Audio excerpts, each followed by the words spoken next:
достар, бүгін біз мақал мәтелдер айтатын боламыз.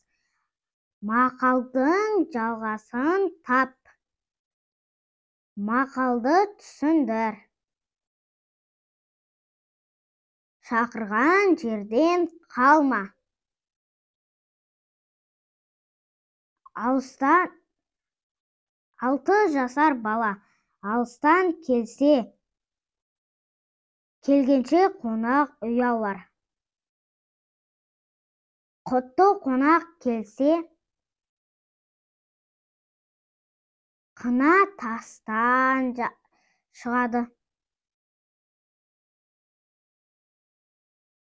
Басқы пәле сөз сүйектен өтеді.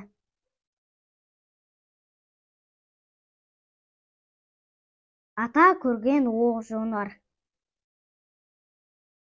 4 түлік малдың пірлерін табайық.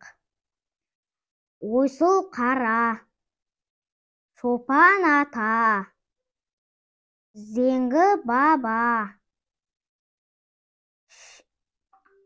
қамбар ата, шекшек ата. Мақалдың жалғасын тап, 4 түлік малдың пірін тауып, төменге жазып кетеміз. Сау болыңдар, достар.